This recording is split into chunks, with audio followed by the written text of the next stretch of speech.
Hello! It's Monday morning and இன்னைக்கு வந்து சிண்டுவோட lunch பாக்ஸ்க்கு வந்து சிம்பிளா தக்காளி சாதம், தென் கேரட் பன்னீர் போட்டு பொரியல் வந்து செஞ்சு குடுக்கலான்னு பிளான் பண்ணியாச்சு. ஸோ சண்டேவே நான் வந்து இந்த பன்னீர் வந்து ஹோம்மேடாவே ரெடி பண்ணி வச்சுட்டேன். ஸோ நார்மலா கேரட் பொரியல் எப்படி பண்ணுவோமோ அந்த மாதிரி பண்ணிட்டு, கடைசியா தேங்காய் போடுவோம்ல, அதுக்கு பதிலா நான் வந்து பன்னீர வந்து நல்லா கிரம்பிள் பண்ணிட்டு, அத வந்து லாஸ்ட்டா ஆட் பண்ண போறேன். ஸோ தேங்காவோட பன்னீர் ஆட் பண்ணும்போது இன்னுமே டேஸ்ட் நல்லாயிருக்கும். ஸோ தக்காளி சாதம், தென் வந்து கேரட் பன்னீர் பொரியல் தான் சைட் டிஷ்ஷா வந்து அன்றைக்கி நான் செஞ்சுருந்தேன். சிண்டுக்கு லஞ்ச் பாக்ஸ் எல்லாம் பேக் பண்ணியாச்சு. சிண்டுவுமே ஸ்கூலுக்கு வந்து கிளப்பி விட்டாச்சு. கிளம்புனதும் "என்னம்மா லஞ்சுக்கு வச்சுருக்க?" அப்படின்னு கேட்டா. ஸோ தக்காளி சாதமும் கேரட் பொரியலும் வச்சுருக்கேன் அப்படின்னு சொன்னேன். "ஏம்மா தக்காளி சாதம் பண்ண? பீட்ஸா பண்ணலையா?" அப்படின்னு கேட்குறா. ப்ரீகேஜி தான் படிக்கிறா. அதுக்குள்ள பீட்ஸா வேணும், பர்கர் வேணும்னு சொல்லி கேட்குறா.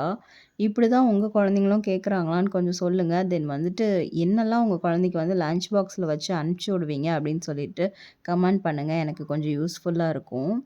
ஸோ அன்னைக்கு வந்துட்டு கலர் பண்ணியிருந்தாலும் ஸோ மேம் வந்து ஸ்மைலி போட்டு விட்டுருந்தாங்கன்னு சொல்லி காட்டிட்டு இருந்தா. அன்னைக்கு வந்து அவங்க அப்பாவே ஸ்கூல்லேருந்து கூட்டிட்டு வந்துட்டாங்க.